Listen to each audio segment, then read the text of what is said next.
Bonjour à tous et bienvenue sur le plateau de Bonjour chez vous. Aujourd'hui, notre thème du jour est « Ma foi est-elle suffisante ?» Bonjour à tous. Bonjour Evelyne.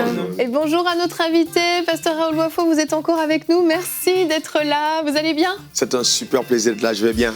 Par la grâce de Dieu, ça va. Génial, génial. Hier, c'était extraordinaire. Hein. Franchement, vous nous avez vraiment bénis. Merci beaucoup.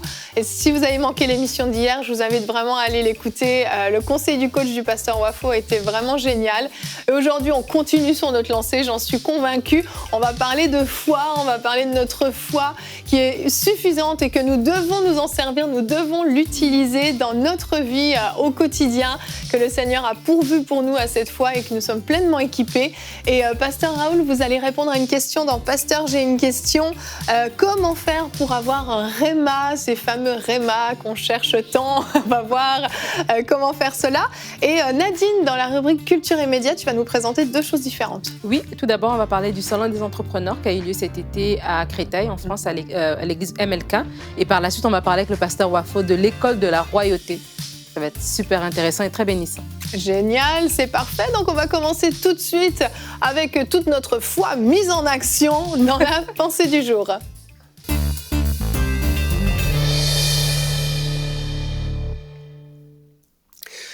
Eh bien oui, aujourd'hui, une question essentielle se pose au sujet de la foi parce que c'est un thème, pour moi, le thème le plus important des Écritures, mais très incompris par les croyants. C'est pour ça qu'on voit aujourd'hui beaucoup de personnes qui vont en retraite, qui jeûnent et qui prient pour avoir la foi. Mais ce qui est important de comprendre, c'est que la foi est simplement une confiance qu'on a placée en Dieu, une confiance qui est démontrée. C'est comme ça que je la définis. Cependant, personne ne peut être dans le royaume des cieux sans avoir la foi. C'est pour ça que la Bible dit, dans Hébreux 11, verset 6, sans la foi, il est impossible d'être agréable à Dieu. Il faut que celui qui s'approche de Dieu croit que Dieu existe et qu'il est le rémunérateur, celui qui récompense ceux qui le suivent. Cependant, et là, c'est ce qui est important de savoir, c'est qu'il est impossible d'appartenir au royaume des cieux sans avoir eu la foi. Donc, on n'a pas la foi parce qu'on est chrétien. La foi, on l'a eu pour la première fois en étant païen. Car la Bible dit, et je lis dans Éphésiens 2, verset 8, c'est par la grâce que vous êtes sauvés par le moyen de la foi.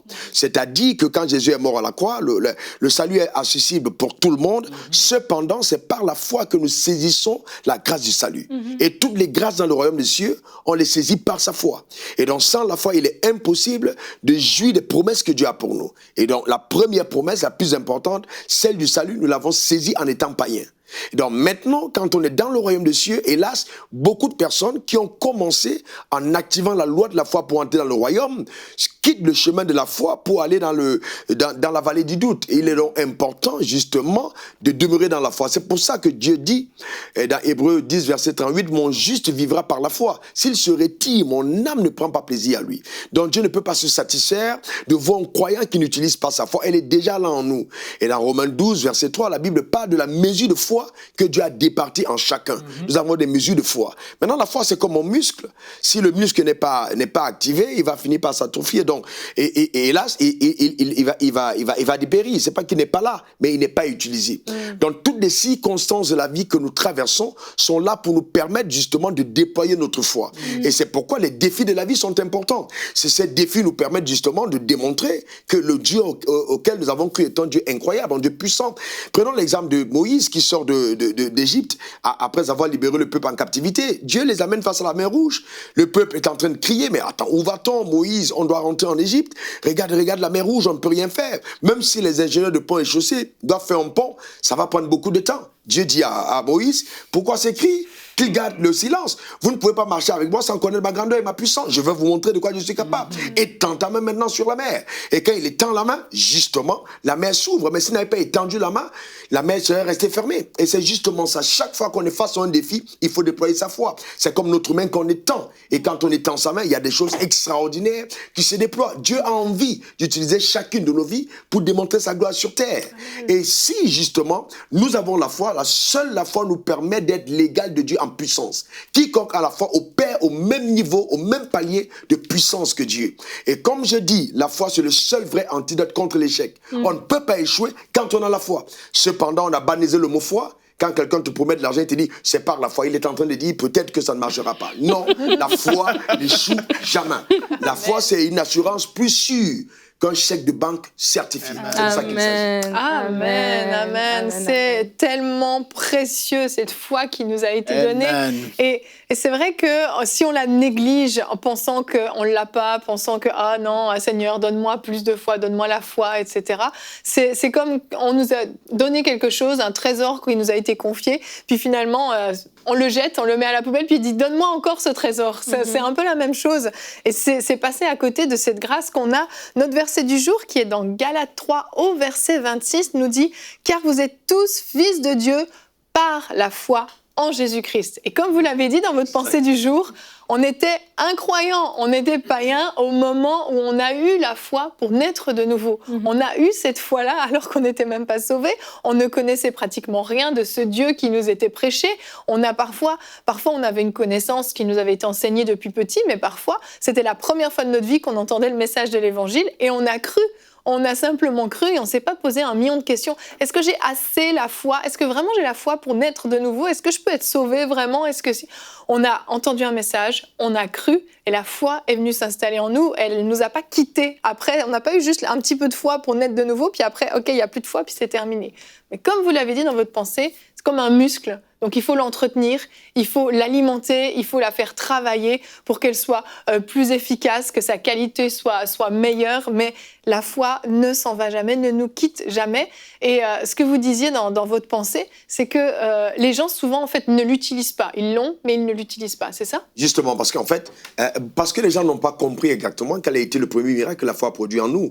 Il y a eu une opération chirurgicale, le cœur de Pierre a été ôté, nous avons un cœur de chair. Amen. On a été translaté, transporté du royaume des ténèbres vers le royaume de la lumière. On est devenu fils adoptif de Dieu. Ça, c'est incroyable. C'est le miracle le plus extraordinaire. Ouais. Donc, une fois qu'on a compris que la foi a été à même de faire ça, il n'y a pas de raison de ne pas croire que cette foi-là nous permettra de saisir notre mariage, de saisir notre guérison, de prospérer dans nos entreprises, de servir Dieu efficacement. Parce que quiconque n'a pas la foi ne peut pas servir Dieu efficacement. C'est impossible.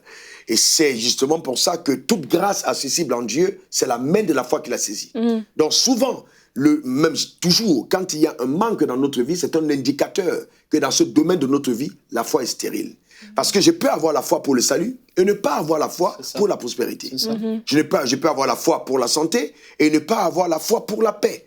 Voilà, donc c'est important. Et là où il y a absence de foi, c'est qu'il y a absence de connaissance. Parce que la foi vient de ce qu'on entend et ce qu'on entend vient de la parole de Dieu. Amen. Il ne s'agit pas de ce qu'on entend, simplement de ce qu'on comprend après avoir entendu. C'est très important. Et la mesure qu'on accorde justement à la révélation de la parole de Dieu qui nous est accordée, c'est ce qui donne justement à notre foi de prendre du volume. Parce qu'on grandit au fur et à mesure que la révélation de Dieu nous est accordée au travers de sa parole. Donc si on veut davantage avoir la foi, il faut comprendre Dieu dans sa parole. On ne peut pas grandir dans la foi par l'imposition de mots ou par le jeûne. C'est dans la parole de Dieu. Lisant la parole de Dieu, connaissant ce que Dieu dit à propos de tel ou tel sujet, lui faisant confiance simplement. Et à partir de ce moment, ça devient quelque chose d'extraordinaire. Et ce que j'aime dire aux pasteurs et aux fidèles, aux frères dans le Seigneur, c'est que souvent nous pensons que nous sommes extraordinaires quand nous voyons quelqu'un manifester une grande foi. Mais quand vous approchez un homme qui vit par la foi, il va vous dire, ce n'est que l'obéissance en fait. Enfin, vous vous rendez compte que ce n'est pas vous. Vous avez juste cru, et puis vous êtes vous-même surpris de voir l'action extraordinaire de Dieu produit dans la vie de quelqu'un tout autour de nous. Quand je vois des personnes qui ont des cancers, comme des fois à Paris, guéries instantanément, et puis après avec des tests confirmés, vous dites waouh. Souvent vous-même vous êtes étonné, c'est ce que Dieu veut faire. Parce que la foi nous permet de saisir ce que Dieu seul est capable de faire. Amen. Et elle nous donne aussi d'opérer dans le même diapason de puissance que Dieu. C'est pour ça que la Bible dit, rien n'est impossible à Dieu, mais la Bible dit aussi rien n'est impossible à celui qui croit. Donc Dieu n'a pas envie d'être la seule personne capable de tout faire. Il veut que le croyant opère avec le même niveau de puissance que lui. Et c'est pour ça qu'il exige que nous ayons la foi. Parce que seule la foi révèle à notre dispensation notre divinité. C'est ça en fait. Jésus a dit, celui qui croit en moi fera les œuvres que je fais. Il en fera même de plus grandes parce que je m'en vais au Père. Donc Jésus est un prototype, c'est le spécimen. Il veut que nous aussi, nous vivons dans la même dimension de gloire que Jésus-Christ. C'est pour ça que quand il a fait face au problème d'argent, il dit à Pierre, va dans la mer, C'est ça. pêche en poisson. Pourquoi? Il voulait montrer le degré surnaturel, justement, de l'action de Dieu au travers de quiconque lui fait confiance. Amen. Quand il revient voir ses disciples, il attend que la porte soit fermée pour passer par les murs. Mais aujourd'hui, on veut que les croyants soient des personnes ordinaires. Non. Quand on a cru en Jésus, on devient extraordinaire. En fait, on devient extraordinaire. Mener une vie normale devient anormal. Parce que les normes du monde ne peuvent plus contenir notre mouvance. On souffle comme le vent, on entend le bruit, on ne sait pas d'où on vient, on ne sait pas où on va. Donc il y a cette dimension extraordinaire de quiconque a cru en Jésus-Christ. Donc, et la religion, justement, et la religion vient détruire toute notre faculté de nous déployer dans la foi en Dieu. Les gens veulent qu'on soit ordinaire, qu'on soit comme eux, qu'on marche comme ils marchent. Non, on est fils du Très-Haut. Vous n'allez jamais voir un lionceau devenir un chaton. Jamais. Quel que soit. Et comme je dis toujours aux gens, le lion, quel que soit le degré de famille, ne deviendra pas herbivore. Parce qu'il a été conçu pour être carnivore. C'est vrai. Et donc, ce n'est pas parce que les choses sont difficiles que nous allons régner notre foi. Nous sommes là justement pour manifester à visibilité les choses les plus extraordinaires. C'est ce que nous sommes devenus en Christ. Et ça, c'est vraiment important. Il n'y a donc que la foi qui nous permet de nous découvrir dans cette dimension-là. Et ça, c'est vraiment ce qu'il faut vivre, en fait. C'est de cette manière qu'on va embellir la société, qu'on va être une bénédiction pour nos familles, pour notre société, en fait. Oui. Parce que le drame, c'est qu'aujourd'hui, on vit la foi à l'église. Les gens parlent en langue, les gens tombent sous l'onction.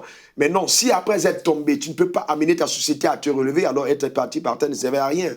Parce qu'il faut justement qu'au travers de ta vie, tu puisses embellir l'existence autour de toi. Que ta foi aide d'autres personnes à devenir meilleures. Amen. Et dans la Bible, je me suis rendu compte que les deux seules personnes à qui Dieu a parlé de grande foi étaient des personnes qui n'étaient même pas dans l'alliance avec lui. C'est vrai. La femme cananéenne. Oui. Oui. Qu'est-ce qu'elle a dit? Jésus lui a dit non. Il n'est pas donné il n'est donné qu'aux enfants de manger cette nourriture. Il dit non. Mais laisse-moi manger au moins les miettes qui tombent de la table. Et puis il lui dit, ta foi est grande. Et c'est ta foi qui t'a sauvé. Donc si les miettes du royaume peuvent guérir la fille d'une femme, à plus forte raison le repas qui est à table. Donc on doit amener les gens dans la maison de Dieu, à avoir une forte révélation de ce que Dieu nous réserve et de s'armer de courage pour saisir les promesses de Dieu. Et ça c'est important. C'est pourquoi l'une des choses que j'aime dire, je préfère mourir parce que j'ai cru en Dieu que de vivre dans le doute. Parce qu'il n'y a que la foi qui va sublimer l'existence de quiconque, justement, aura cru en Dieu. Depuis 2004, par exemple, quand Dieu m'a dit « Je ne veux plus que tu voyages en écho », c'était quelque chose d'extraordinaire. J'ai dit « Waouh !» Ma femme et moi, on s'est dit « Comment on va faire ça ?» Et de 2004 jusqu'à aujourd'hui, je n'ai plus jamais payé un seul billet d'avion. Toutes les fois que je veux voyager, toutes les fois, il y a un miracle extraordinaire d'une provision de Dieu, sans prier. C'est juste une question d'obéir. Dieu veut se servir de nos vies pour justement montrer aux gens de quoi il est capable. On est juste des canaux. C'est lui qui fait le reste. C'est pas nous, c'est Dieu. Donc l'obéissance est extraordinaire. Ouais. Voilà, c'est vraiment Amen. important. Amen. Vraiment obéir à Dieu. Et donc, on ne peut pas dire qu'on a la foi si on n'est pas obéissant à Dieu. C'est juste une question d'obéissance. Ça va ensemble. C'est vrai que souvent, on croit qu'il faut supplier Dieu pour obtenir, qu'il faut quémander presque, et puis on ne réalise pas qu'en fait, c'est quelque chose qui nous est dû. Si justement, on est en train de faire ce qu'on doit faire, le Seigneur a dit non seulement qu'il allait pourvoir, non seulement qu'il allait nous guérir, non seulement qu'il allait se servir de nos mains pour guérir, pour bénir les autres. Et c'est vrai qu'on se prive vraiment, on se prive de toute une richesse extraordinaire parce qu'on a une mentalité qui n'est pas suffisamment renouvelée. On a besoin de comprendre qu'on a absolument toute la plénitude en nous. Mais c'est vrai que c'est pas si évident, hein, parce que je vous écoute, je sais pas ce que vous en pensez, mais moi je suis super bénie en vous écoutant. Je suis là, waouh, amen, amen. Mais je me dis en moi-même, Seigneur, renouvelle mon intelligence. J'ai besoin de comprendre ces choses-là parce que c'est vrai, la foi, il n'y a rien de plus simple en fait. Et on se complique la vie en s'appuyant sur nos propres forces pour recevoir, alors qu'il suffit simplement de croire que Dieu va le faire, finalement. Parce que la société nous a amenés à ne pas prendre conscience de l'existence de Dieu. Et puis à l'église aussi, quand nous prions, nous avons l'impression que Dieu est tellement loin. Regardons comment ils se compris. Moi, quand je me suis converti en priant, en criant « Oh Dieu, toi qui es dans les cieux, au Père !» On pensait qu'en priant fort, peut-être qu'il allait très haut et nous entendre. Jusqu'à ce qu'un jour, Dieu me dise « Mais est-ce que quand tu parles à ton Père, tu as besoin de crier ?» Je suis juste à côté. Et souvent, avec un murmure doux et léger, on sait qu'il nous écoute. C'est une question de confiance qu'on place en Dieu. Et donc, la religion a causé tellement de tort qu'il est important pour nous de renouveler notre intelligence et de croire justement à celui qui nous a appelés. C'est ça. Il nous a appelés pour révéler ses desseins, pour révéler sa gloire. Donc, on n'a pas d'effort à faire que de lui obéir et de laisser Dieu agir au travers de nos vies. J'ai dit encore à l'église l'autre jour qu'on peut être appelé par Jésus et mourir devant sa face.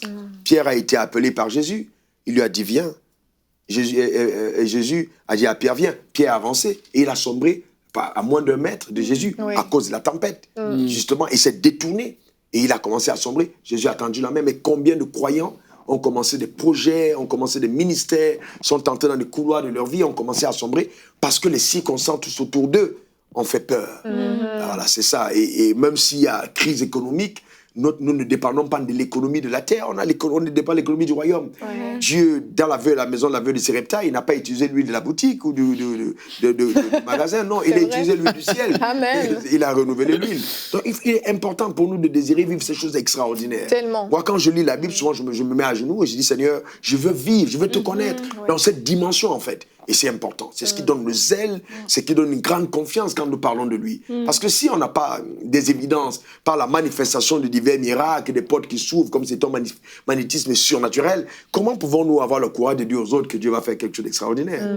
Non, si Dieu ne peut pas faire pour moi ce que mon Père peut faire, alors je n'ai pas Dieu. Dieu doit aller au-delà de ce que la capacité humaine est incapable de faire. Et c'est ça notre Dieu. Il dit, quand vous priez, il dit notre Père qui est aux cieux. Donc il s'agit de notre Père. Et le Père dit, Père, ça veut dire responsable, quelqu'un qui veille sur ses enfants, quelqu'un qui assume justement ses responsabilités à l'égard de ceux qu'il a appelés. Et ça, c'est possible en fait. C'est possible. Il ne faut pas qu'on regarde aux gens en disant, waouh, le pasteur va folie. Non, c'est juste faire confiance à Dieu, simplement. Et c'est pour ça que chaque fois que Dieu nous utilise, on devient humble. On est brisé soi-même. Oui, parce que c'est pas nous. Non, c'est pas nous, c'est juste Dieu. Amen. Il faut lui faire confiance. C'est juste Dieu, juste faire confiance à Dieu. Et nourrir justement la confiance en lui au travers de sa parole. Prendre le temps de lire la Bible. Si vous êtes dans une église où tout le temps on vous fait tomber sans vous faire écouter la parole de Dieu, vous n'allez jamais avoir une vie embellie. Mais c'est vrai. Ça vient par la connaissance de la parole de Dieu. Amen. C'est vraiment important. Amen. Frank, je sais que tu as quelque chose à nous dire. Hallelujah. Tu aimes le thème de la foi. Ouais, vraiment. Puis c'est exactement ça que les gens doivent comprendre. C'est le renouvellement de l'intelligence. Parce que je l'ai dit plus tôt cette semaine, Evelyne, j'avais dit, dès que la volonté de Dieu est connue, ta foi va se déployer pour tout ce que tu as besoin à faire. Et puis quand tu regardes, tu vois dans Jean 11, et là tu regardes, c'est l'histoire de la résurrection de Lazare. Et puis là, les gens sont là et on est trop comme ça à limiter Dieu. Il parlait avec les sœurs de Lazare, il dit, mais non, mais Jésus, ça fait 4 jours qu'il est mort. Mais Jésus, il dit, mais non, mais je t'ai dit, si tu crois, tu verras la gloire de Dieu. Et tu vois, il n'était pas limité, et nous, on est là à le mettre dans une boîte constamment, Evelyne. Et on se dit, mais...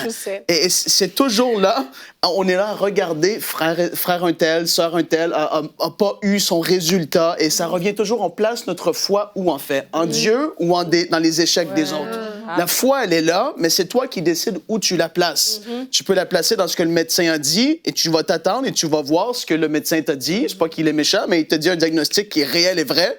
Je place ma foi dans ce qu'il a dit ou je place ma foi dans ce que Dieu a dit. Et ça revient toujours à ça.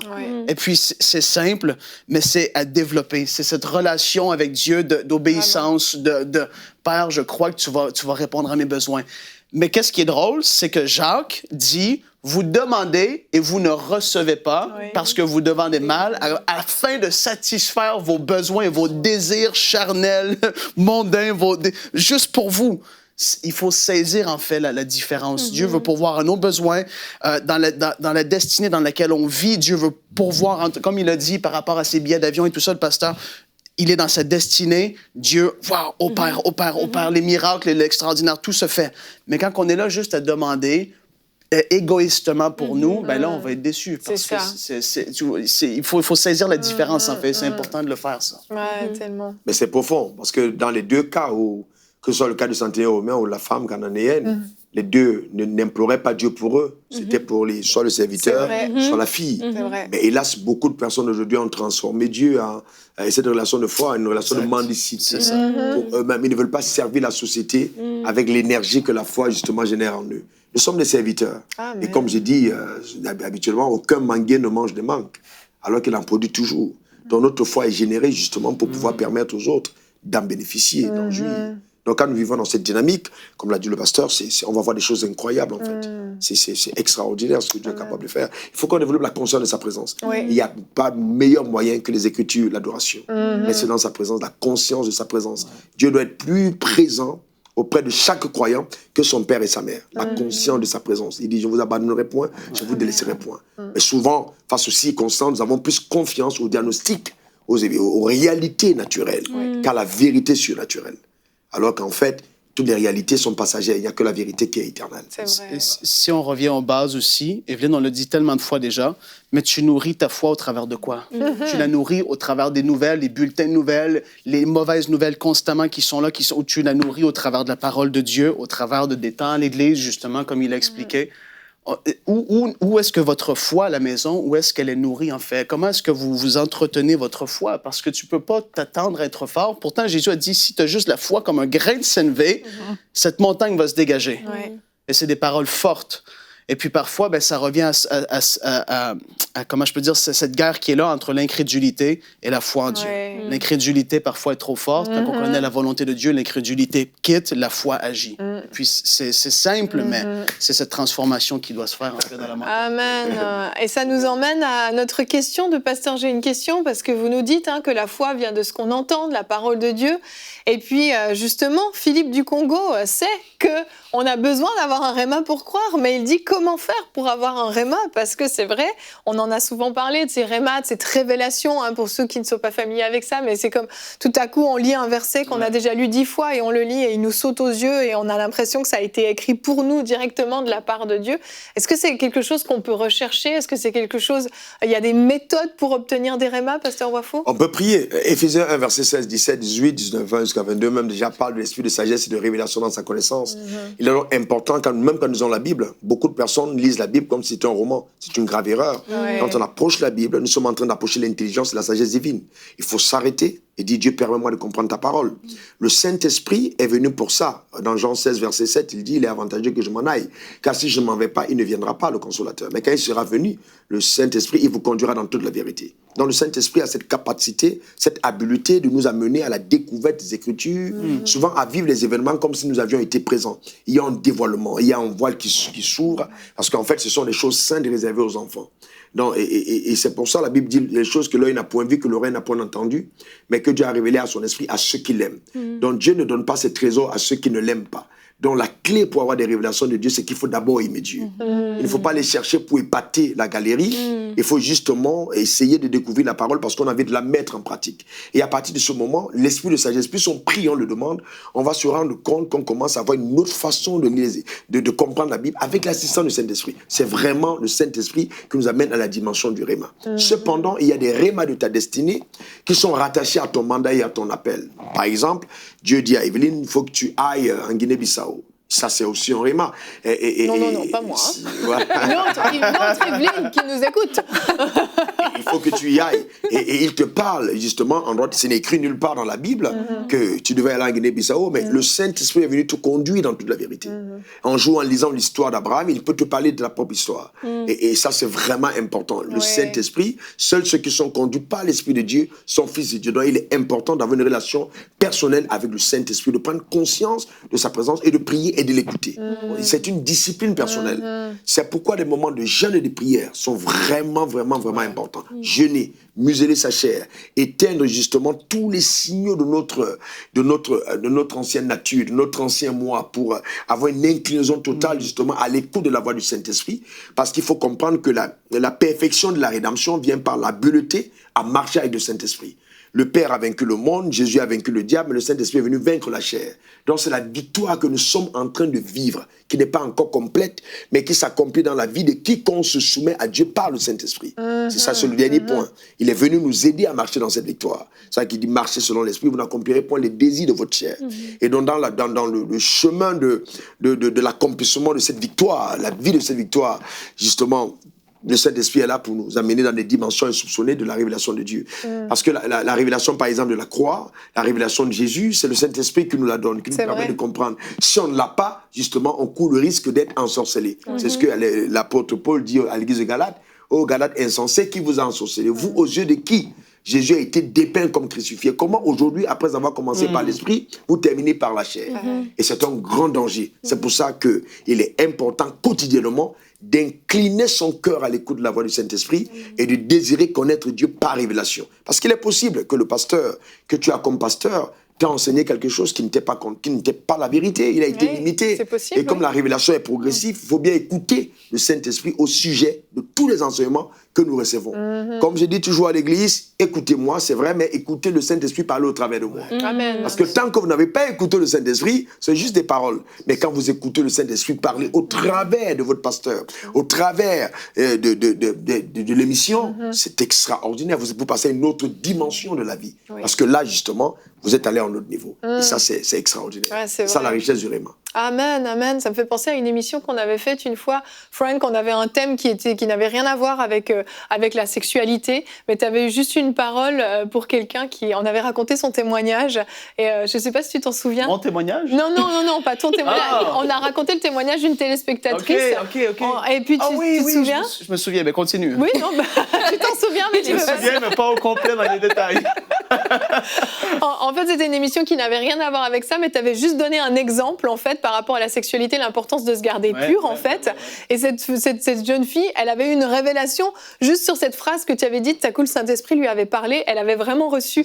Et c'est ça, c'est que parfois, on peut se limiter justement à rester dans un contexte spécial alors que le Seigneur veut nous parler sur quelque chose de spécifique et comme vous le disiez, vraiment être à l'écoute du Saint-Esprit, il y a rien de plus puissant pour recevoir un réma. Merci beaucoup. Et c'est pour ça aussi que tous les pasteurs, nous devons prier à l'église véritablement pour que les personnes, quand ils entrent en contact avec la parole, qu'ils aient la révélation. Parce que quand on n'a pas la révélation, on obéit de façon légaliste. Alors que quand on a la révélation, alors on obéit sacrificiellement. Exactement. On se donne de cœur et avec joie. Oui. Porter sa croix n'est plus une dure labeur, mais c'est un plaisir, c'est une joie intense, c'est une adoration. Parce qu'on a compris justement que là, c'est le maître qui nous demande de faire quelque chose et non le pasteur. Exactement, exactement. Juste vite fait, Evelyne. En plus, je veux juste renchérir sur le fait de l'importance d'avoir une église locale avec un pasteur en qui tu as confiance. Parce que juste comme le pasteur Wafo parle, il y a des gens qui sont là et que, pouf, il y a des révélations qui sont là. Parce que Dieu a établi des ministères et il passe au travers des ministères pour approfondir la parole et tout ça. Et c'est important de saisir. Si tu es toute seule chez toi à la maison, il peut t'en donner. Moi, j'en ai eu chez moi souvent. Pendant que je prie, des trucs comme ça, il te révèle des affaires. Mais quand tu es à l'église, corporativement, il y a des choses que, pouf, tu reçois et puis ça bouleverse ta vie. C'est super important, l'église locale. Amen, amen. Ah, tu veux parler, Annabelle? Annabelle, vas-y. Annabelle veut parler, attention. Non, mais pas trop d'en face quand même. Non, je voulais juste parler par rapport au ministère. On parle de l'église locale. Mais comme le pasteur a dit, quelquefois, on est tous en croissance, en progression. Mais c'est important aussi d'aller se nourrir en écoutant des ministères qui vont prêcher la foi, parce que quelquefois on lit notre Bible, mais on a tellement de raisonnements religieux qu'on la comprend à travers nos raisonnements religieux, et quelquefois, quand on se fait enseigner, eh bien, ça vient enlever ces raisonnements religieux, et puis on arrive à voir enfin clairement, et c'est important vraiment d'être confronté et de s'exposer à des enseignements 100% foi, qui viennent même nous défier, quelquefois nous mettre mal à l'aise, parce que quelquefois on comprend ce qu'on veut comprendre. Marthe avait une certaine dimension de foi, mais elle n'avait pas la pleine révélation, et quelquefois on a besoin d'être défié, et on est défié à travers ces ministères qui nous prêchent la foi, comme le pasteur Wafo. C'est très beau ce qu'ils disent, parce qu'en fait, c'est ça, Éphésiens 4, verset 11 à 12. Les uns comme apôtres, prophètes, et tout ça, pour le perfectionnement du corps de Christ. Il y a une notion derrière. Ceux qui ont reçu ce mandat de Dieu, quand ils parlent, il y a une notion derrière qui vient briser les forteresses et permettre à la parole de Dieu de faire une intrusion dans l'esprit des croyants. Amen. Voilà, c'est ça que je voulais dire. C'est excellent. Alléluia. C'est puissant.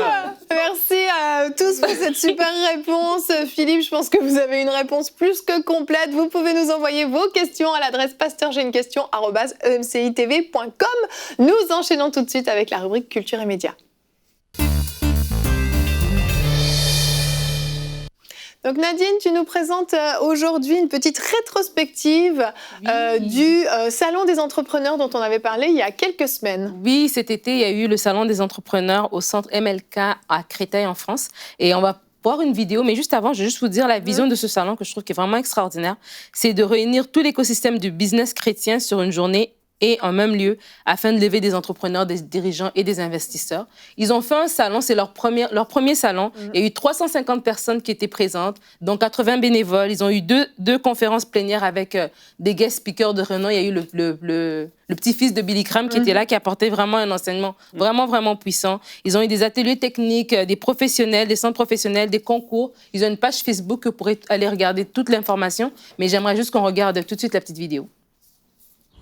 Bonjour à tous et bienvenue dans ce nouveau reportage. Nous sommes en France, à Créteil, et nous nous retrouvons pour la première édition du Salon des entrepreneurs chrétiens. Ce salon est un rendez-vous où tous les chrétiens dans les affaires, dans le milieu associatif, se retrouvent pour connecter et partager leur savoir-faire. Allons maintenant retrouver notre équipe EMCI sur le terrain.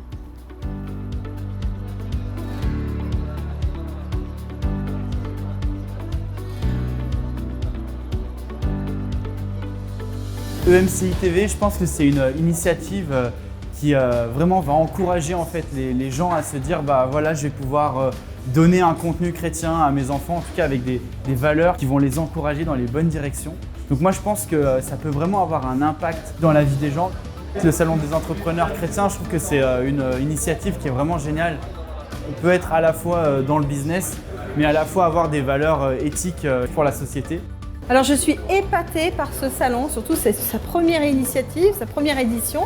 Je suis épatée par le professionnalisme des organisateurs, par l'accueil des personnes, vraiment on se sent à l'aise, on se sent chouchouté, vraiment bravo, bravo, bravo. Work is good. Alors d'abord, premièrement, le travail, ton travail est bon. Sometimes we think that work is a result of the fall. Parfois, nous imaginons juste que le travail, c'est le résultat de la chute. When you go to work on Monday, Quand tu vas au travail le lundi, whatever you're doing, quoi que ce soit que tu fasses, you are worshiping God. tu loues Dieu par ton travail. It's not just my job. C'est pas juste mon travail. It's not just where I make money. C'est pas juste faire de l'argent. Vous vous posez la question, mais si Dieu m'a créé pour travailler, pourquoi est-ce si difficile? Because we live in a broken world. Parce qu'on vit dans un monde qui est brisé. And God has called us Et Dieu nous a appelés to be the light in d'être a dark world. la lumière dans un monde enténébré. So it's important that work is always understood C'est important de comprendre le travail as a service for God. comme un service pour Dieu.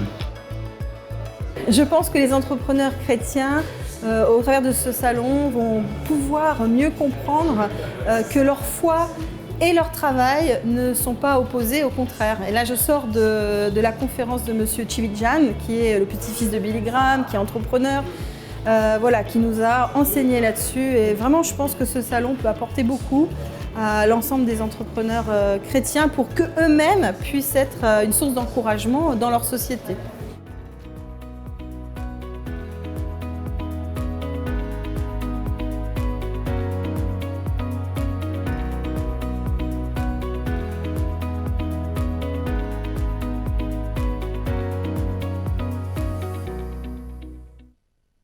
Et alors voilà, vraiment, c'est une belle initiative. Et alors que le pasteur Ayoul nous a parlé de briller, nous a parlé de tout ça, je crois que la transition est très bonne pour parler de l'école de la royauté, qui est une école que vous avez fondée, qui est aussi ce mandat d'équiper les personnes en fait qui veulent aller en affaires, qui veulent aller plus loin, qui veulent être des entrepreneurs, des investisseurs. Est-ce que vous pourriez nous en parler un petit peu? J'ai découvert dans la Bible, et ça c'était assez bouleversant, que le premier homme était un entrepreneur et que quand il a donné le mandat de la domination à l'homme en lui disant « Sois fécond, multiplie, suscite, remplis et domine », c'est un mandat d'entrepreneur. Et qu'on est devenu, il y a eu l'appel de pasteur parce que le premier entrepreneur a échoué sa mission. Donc si Dieu a créé l'homme comme il a voulu et qu'il veut l'homme comme il a créé, donc chaque homme a en lui une habileté d'entreprendre. C'est pour ça que Deutéronome parle d'être la tête et non la queue en haut et non en bas. Donc, il réside en chacun d'entre nous une habileté divine nous permettant justement d'entreprendre dans un domaine précis. Et j'aime à dire que le talent en chaque humain est une richesse latente. Une fois que c'est bien déployé, il y a une habileté de créer de la richesse derrière par chaque talent. Pourquoi? Parce que la richesse est la conséquence d'une idée qui a été déployée. Chaque fortune que vous voyez, chaque entreprise qui a réussi, c'est une idée. Et donc, si nous avons le Saint-Esprit avec nous qui est capable de nous donner des idées, pourquoi est-ce qu'à l'église, on trouve tant de personnes pauvres? C'est parce que justement, on n'a pas donné cette clé aux croyants, leur permettant de comprendre qu'avec des idées qu'ils ont, ils sont capables de créer des choses les plus extraordinaires. Aujourd'hui, on parle du sida, on parle du cancer. Mais si on a des frères croyants qui sont dans la médecine, qui s'enferment et qui prient 3 jours, ils sont capables d'avoir des clés de Dieu et pour avoir justement une réponse dans ce domaine précis. Imaginez celui qui trouve un médicament vis-à-vis du cancer, il sera multimilliardaire. Voyez-vous, donc il y a tellement d'opportunités de créer de la richesse. Mais le problème, c'est que nous sommes dans un environnement où nous avons formaté des gens à penser au retour de Christ et non justement à aller au ciel et non à amener le ciel sur la terre. Jésus a dit lorsque vous priez, dites que ton règne vienne, que ta volonté soit faite sur la terre comme au ciel. Donc on n'a pas été sauvés pour aller au ciel, on a été sauvés pour aller au ciel sur la terre d'abord. Et donc, c'est important. Et nous faisons donc cette école pour amener les gens à réfléchir comme des rois, parce que nous sommes des rois. Qu'est-ce que c'est la mentalité d'un roi? Comment est-ce qu'on transforme une idée pour la richesse? Quand on fait face, par exemple, on a une idée extraordinaire, qu'on n'a pas de revenus, comment est-ce que, justement, on peut surfer sur des personnes qui ont des niches d'argent disponibles sur la planète pour être à même d'accompagner ces idées? Donc, c'est de ça qu'il s'agit. On a oint d'huile, beaucoup de personnes dans les ministères prophétiques, des pasteurs, on a beaucoup de personnes remplies du Saint-Esprit, mais quand on n'a pas de l'argent, notre sagesse va être méprisée. La Bible dit la sagesse du pauvre est méprisée, donc il est important aujourd'hui que l'argent, les ressources humaines accompagnent les visions. Et aujourd'hui, on a aussi beaucoup de croyants qui ont gagné de l'argent, mais qui n'ont pas accompli la raison pour laquelle Dieu leur a donné de l'argent. Donc, on a beaucoup de personnes qui baptisent des veaux d'or parce qu'ils n'ont pas été préparés à avoir accès à la richesse. Donc, cette école de la royauté est justement là pour permettre aux croyants, justement, de ne pas simplement travailler. C'est bon de travailler, mais le travail, c'est pour la subsistance. Il faut aller plus loin. Il faut aller maintenant dans sa vocation. C'est-à-dire comprendre la raison de son travail. Et associer justement le mandat divin à son travail, qui n'est pas simplement le fait de manger. C'est pas ça le royaume des cieux, mais d'atteindre un but divin derrière le travail que nous faisons. Et souvent, je peux avoir une formation de médecin et je me rends compte que ma vocation, c'est d'être un grand chef d'entreprise. Je laisse la formation de médecin pour aller dans le couloir de ma destinée. Et à partir de ce moment, avec une idée divine, je déploie et j'amène en existence sur la terre tout ce que Dieu avait voulu faire au travers de moi. Donc, c'est vraiment, on a des témoignages extraordinaires. On a là le dernier plus grand témoignage, c'est quelqu'un que j'ai coaché qui, là, met sur pied près de 2700 logements dans la ville d'Abidjan. C'est pratiquement une ville. Voilà, qui partit de presque rien. Bon, je saurais que je suis aussi actionnaire dans la boîte, mais de presque rien. Il y a tellement de choses, il y a tellement de possibilités de gagner de l'argent qu'il faut justement que les gens soient formés à le gagner et que cela serve justement au dessein pour lequel l'argent est gagné. L'or est à Dieu, l'argent est à Dieu. Et quand Dieu l'a dit dans le contexte d'Agé, c'était parce que les gens n'avaient pas compris la raison de l'argent. En disant, mais pourquoi vous étonnez quand je vous demande peut-être de l'or pour le temple? C'est à moi l'or. Donc si je mets l'argent entre vos mains, il faut amener de l'argent alors ça devrait partir. Il faut que les desseins de Dieu soient atteints. Et je pense qu'il est nécessaire d'avoir une nouvelle génération de personnes qui comprennent le rôle de l'argent et qui soient décomplexées par rapport à l'argent. Beaucoup de pasteurs ne savent pas entretenir les riches. Par exemple, quand un riche entre à l'église, tout de suite on le met à la première rangée, tout de suite on lui donne tous les honneurs, alors qu'en fait il vient à l'église parce qu'il a besoin de connaître Dieu. Il faut avoir la psychologie des riches. Comment est-ce qu'on traite avec les riches de nos églises? Il y a toute une manière. L'apôtre Paul dit à Timothée, il recommande aux riches d'être riches en bonnes œuvres. Ça veut dire qu'on peut être riche mais pauvre. Ça c'est vraiment important, que les gens le comprennent. Et c'est ça l'école de la royauté, dévoiler ces choses-là. Amen. Et c'est une belle plateforme, on a des visuels quand même qu'on peut afficher. C'est une extraordinaire plateforme, je crois que vous avez dit beaucoup de choses, mais juste pour terminer, elle s'adresse à qui? Est-ce que c'est que les dirigeants, que les entrepreneurs ou bien monsieur, madame, tout le monde, quelqu'un qui cherche à... Déjà dans ma perception de l'entrepreneuriat, c'est que tout le monde a une aptitude. On a tous l'ADN d'entrepreneur si on est né de nouveau. Ça, c'est très important parce qu'on a la tête dans la queue. Maintenant, il n'y a pas que ceux qui vont dans les affaires, il y a ceux qui occupent des responsabilités sociétales, un premier ministre, un chef d'État, comme dans la lignée de Daniel, de Joseph, etc. Ce sont les rois. Il y a la royauté à ce niveau-là. Il faut que les gens soient prêts. Souvent, quand ils arrivent à ce niveau et qu'ils font face à des lobbies, ils ne savent pas comment se comporter, comment se tenir. Si on est chef d'État et qu'on est chrétien et qu'on est invité au grand congrès des sorciers de son pays, on ne va pas dire qu'on ne parle pas parce qu'on est chef d'État. Il y a le mandat qui nous permet de nous tenir au milieu d'eux tout en restant intègre avec notre Dieu. Et souvent, justement, l'Église n'a pas compris ça. Quand le père de Joseph arrive chez Pharaon, il bénit Pharaon. Il a bien béni, alors que nous savons ce que c'est que le symbole de Pharaon. Donc il y a cette cohabitation justement avec l'ennemi, tout en gardant justement nos intégrités et nos valeurs. Et ça, justement, on a besoin de sagesse pour atteindre cette dimension. Ne pas se prosterner devant les statues de Baal, ne pas se prosterner devant leur Dieu, garder l'intégrité de notre Dieu, tout en saluant les personnes qui, eux, ont fait d'autres choix. Dans tous les cas, la cohabitation avec l'ivraie et la bonne graine, c'est ce que Jésus a recommandé jusqu'à ce que lui-même il sépare. Mais en étant au milieu d'eux, il faut garder son intégrité et ne pas se priver de leur parler de l'évangile. Parce que dans tous les cas, on est témoin dans son monde. Le médecin chez les médecins, le chef d'affaires des entreprises chez les chefs d'entreprise, le chef d'État chez les chefs d'État. Imaginez que le président de la République ici est un croyant. Quand il rencontre ses homologues, il leur parlera de Jésus, sera plus crédible que si c'était moi. Parce que souvent, on est souvent taxé de retardés qui ne comprennent pas ce qui se passe dans la société. Et c'est pourquoi il est important d'équiper les saints pour qu'ils aillent dans tous les secteurs de la société pour briller. C'est très important. Pas seulement à l'église. Celui qui règne dans l'église n'est pas en train de régner. Nous devons régner dans la vie. La Bible dit vous régnerez dans la vie par Christ. Voyez-vous, donc c'est ainsi justement, nous préparons les gens au règne efficace dans la vie. Que les gens soient décomplexés, qu'ils soient libres de rouler de grosses voitures, d'avoir leur jet privé, etc. Mais le plus important, c'est qu'ils aiment Dieu et qu'ils accomplissent le mandat divin dans leur couloir. Voilà, et que Dieu soit la première richesse. Ça, c'est très important. Il ne faut pas être un riche pauvre, mais un riche riche. Amen. Amen. Merci, pasteur Raoul. Juste une question pratique. Ça se fait uniquement sur place en Côte d'Ivoire? Est-ce que ça se fait par correspondance? Si quelqu'un est intéressé, qu'est-ce qu'il peut faire? Nous sommes en train de travailler. Nous sommes un peu limités par... nous en parlions tout à l'heure, avoir des personnes performantes qui nous permettent justement d'amener, si on le fait en ligne, avec un niveau d'excellence exercé, comme l'école de la royauté. Mais nous le faisons en tournant, souvent là en France. D'accord, vous vous déplacez. On se déplace avec cette école. D'accord. Permettant à tout le monde justement d'avoir accès. Parce qu'en fait, le tout, c'est quoi? Il faut juste l'étincelle. Le Saint-Esprit lui-même va amplifier dans les cœurs des gens. Amen. Souvent, les gens sont limités parce qu'ils ne croient pas que c'est possible. Et dès que l'école arrive et qu'ils ont le réma, ils se rendent compte que ce qu'ils ressentaient à l'intérieur, c'était ça le profil du roi. Genre dans l'enseignement, le profil du roi. Comment reconnaître que la royauté est en nous? C'est génétique. Voilà. Donc, les choses qui sont génétiques et instinctives n'ont pas toujours besoin qu'on te montre tout ce qu'il faut faire. Voilà. Le lionceau regarde la lionne chasser, mais après, l'habileté ne vient pas du fait d'avoir regardé, c'est parce qu'en elle, elle avait déjà, en lui, avait déjà la capacité de faire comme la lionne. Ok, excellent, c'est super tout ça. Merci Pasteur Wafo, non seulement pour l'école de la royauté, mais pour tout ce que vous nous avez apporté aujourd'hui, toute cette richesse d'enseignement. Merci beaucoup. Vous êtes avec nous encore demain, on vous garde. Demain, nous allons parler de notre destinée. Tu as été créé pour un but précis et nous aurons la rubrique C'est mon histoire avec le pasteur Steve Rivière qui sera avec nous, qui va nous parler justement de comment il a vu sa destinée, comment il a commencé à rentrer dans sa destinée. Vous allez découvrir également l'histoire de sa conversion. Donc on va se retrouver demain pour une nouvelle émission de Bonjour chez vous. Merci de nous avoir suivis et bonjour chez vous. Notre campagne de dons continue. Vous pouvez dès maintenant devenir partenaire pour seulement 35 € par mois pour cette belle œuvre qu'est EMCI TV. Dieu vous voit et n'oublie pas votre générosité. Dès maintenant, donnons pour faire entrer EMCI dans une nouvelle saison. Pour faire votre don, rendez-vous sur emcitv.com/8000.